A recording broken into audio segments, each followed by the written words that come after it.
all the characters had come together.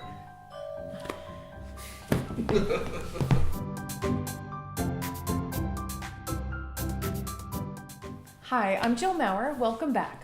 Today we're talking about Stranger Things 2. This episode will be spoiler-free for Season 2, but I am assuming you've seen Season 1. I'll be referring to that. So if you haven't seen that one yet, you're not going to want to watch this video. Season 2 starts out sort of mellow, and it's about a year after Season 1 has ended. The Demogorgon has been killed and things are back to normal. But in Season 2, nothing much has happened, and people are trying to maintain a sense of normalcy. It hasn't leaked to the national press, and it seems to be going along just fine.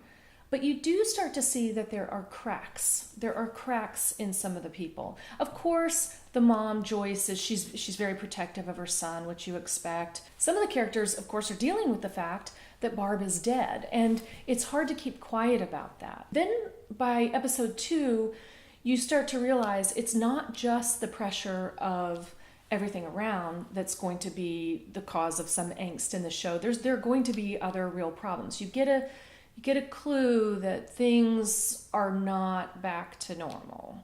And by episode 3, you're really starting to get involved in uh-oh. And by episode 4, you're full in. I mean, you are all in again.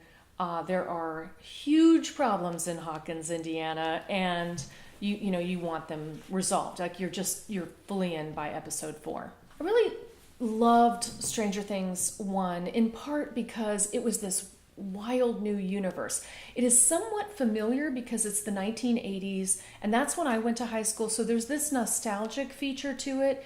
And Stranger Things, interestingly, has become a pop culture thing today that goes back to the 80s and references a lot of the pop culture from the 80s, which is kind of cool. But also it's this alternative vision of the 80s, because while we did have the giant hair, we did not have the Demogorgon. So it's, things are a little different, and it makes it more interesting. And the whole universe is weird, and you're trying to figure out what are the rules here. What does and doesn't happen here. So the challenges for season 2 is a lot of that newness you can't rely on. Season 1, they could rely on a lot of the newness, and the Hawkins itself was sort of a character. Just being involved in this town was so unique and interesting that while the story mattered, the universe really mattered more.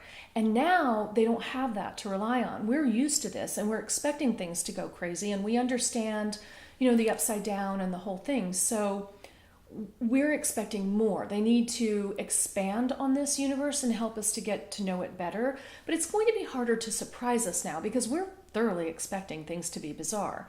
And now it really relies on the story. This is where acting comes in because, most of these actors, or a lot of them, are child actors. And the question was, could they stand up to this? Could they hold up to it? And I'm happy to report the answer is yes. These actors are incredible. They are so much fun, and they're growing up a little bit. It's been a year, so they're kind of out of the basement and into the arcade, and they've got a little more flexibility, and they're moving around, and the story relies heavily on them, and they do a wonderful job. And this is going to be the challenge really going forward too, is how do they carry this universe on? And so some of the questions that I have and what I'm looking forward to seeing is this going to make national news? Is this going to be something that the whole world in this universe is dealing with? Or is it just going to be Hawkins, Indiana? Are they going to be able to keep it quiet? The other thing I'm really wondering about is, when is Flashdance finally coming to Hawkins? Because I didn't see anybody wearing ripped sweatshirts and leg warmers. I mean, come on. I'm imagining most of the viewers of Stranger Things weren't around in the 80s, or if they were, they don't remember the 80s. And so it's interesting to see the 80s come back into pop culture. Just like when I was young and in the 80s, what was coming back into pop culture was the 50s. And my parents were excited to see the 50s come back into pop culture. So it's interesting for me to see that now and to look back on it and look at it the way that today's pop culture kind of sees it. And it references a lot of pop culture in the 80s, and it's interesting for me. Now, some people have asked me some questions, like when the girls are leaning against the car and they all have big hair, and I say, really? Did you really get your hair that big in the 80s? Why, yes. Yes, we did. Why did we have the big hair? Well, something needed to balance out our shoulder pads. It all made sense, trust me. So those are my thoughts on Stranger Things. Let me know what you thought. Have you watched Stranger Things yet? Are you looking forward to it? What did you like? What did you not like?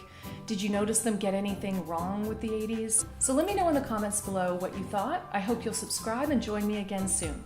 Bye for now.